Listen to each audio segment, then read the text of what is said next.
Hello viewers, KH story চ্যানেলে আপনাকে স্বাগতম। আমাদের গল্পগুলো সবার আগে পেতে নিচে থাকা সাবস্ক্রাইব বাটনটিতে ক্লিক করে পাশে থাকা বেল বাটনে ক্লিক করে রাখুন। আর আমাদের গল্পগুলোতে লাইক, কমেন্ট আর শেয়ার করতে ভুলবেন না।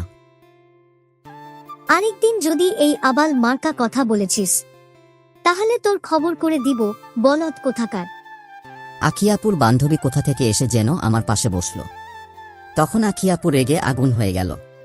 আমার হাত ধরে নিজের পাশে বসালো। রিয়া, তুই এখানে কেন? আসা যাবে না নাকি? আমি কি সেটা বলছি নাকি? আসলে একা একা ভালো লাগছে না, তাই তোদের সাথে গল্প করতে চলে এলাম। ও খুব ভালো করেছিস। ছেলেটা কে রে? দাঁড়া, পরিচয় করিয়ে দেই। কামরুল, এ হচ্ছে তোমার বড় আপু রিয়া। আজ থেকে ওকে বড় বোনের মতো সম্মান করবে, ঠিক আছে? আর রিয়া, এ হচ্ছে কামরুল। আজ থেকে ওকে নিজের ভাইয়ের মতো দেখবি। কি বলছিস এসব? ঠিকই তো বললাম। আমি শুধু ওদের কথা শুনছি। তারপর রিয়া আপু আখিয়াপুকে সাইডে নিয়ে গেল। দুজনে কি যে কথা বলছে বুঝতে পারছি না, কিন্তু দূর থেকে বুঝলাম খুব ঝগড়া করছে। এক পর্যায়ে আখিয়াপু কি যেন বলল, আর রিয়া আপু ওখান থেকে চলে গেল। আখিয়াপু তখন আমার কাছে আসলো। এতক্ষণ লাগে আসতে, কি কথা বললা? আখিয়াপু চুপচাপ পাশে বসে পড়ল। কি হলো, কিছু বলছো না যে? শুন, কাল থেকে তুই কলেজে আসবি না। আসবো না কেন?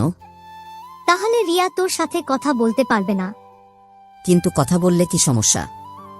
সমস্যা আছে, কথা বলার দরকার নেই। আমি কথা না বললেই তো হলো, তাতে কলেজে না আসার কি হলো? সেটাও ঠিক কথা। তুই রিয়ার সাথে কথা বলবি না, এমনকি কোনো মেয়ের সাথে কথা বলবি না, ঠিক আছে?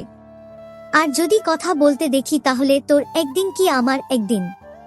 কি বলবো ভেবে পাচ্ছি না। আখিয়াপুর এমন আচরণ আমায় বেশ অবাক করছে। কি হলো, কথা বল।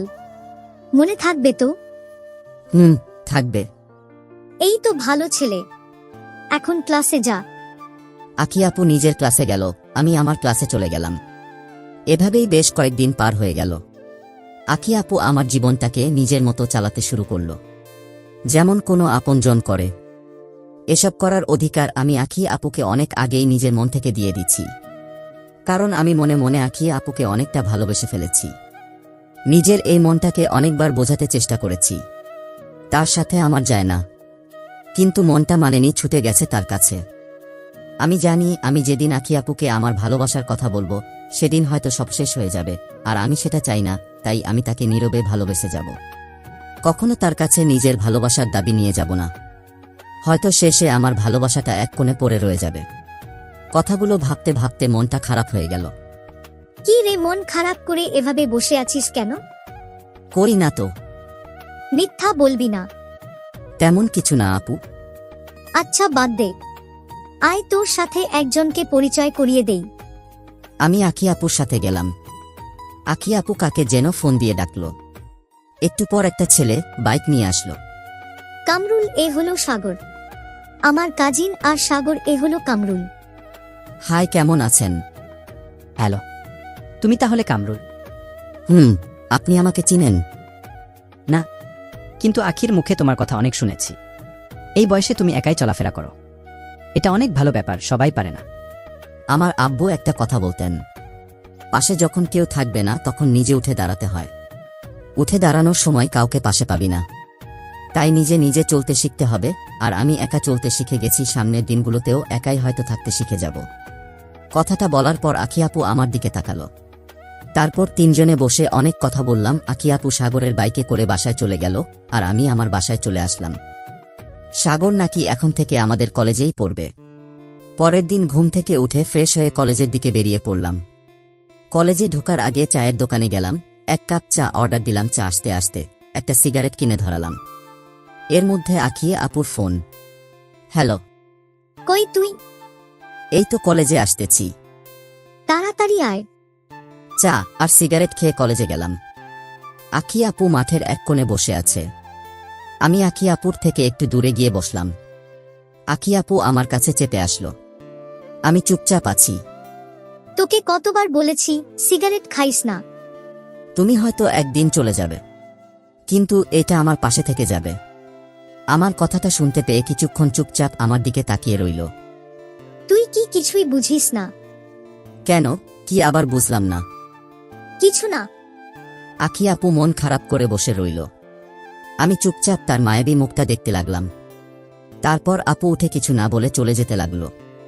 আমি পিছন থেকে ডাক দিলাম কিন্তু শুনল না। নিজের গাড়িতে গিয়ে বসল। আমি গাড়ির সাইডে দাঁড়িয়ে রইলাম। কিছুক্ষণ পরে গাড়ির গ্লাস খুলল। চোখ দুটো লাল হয়ে আছে।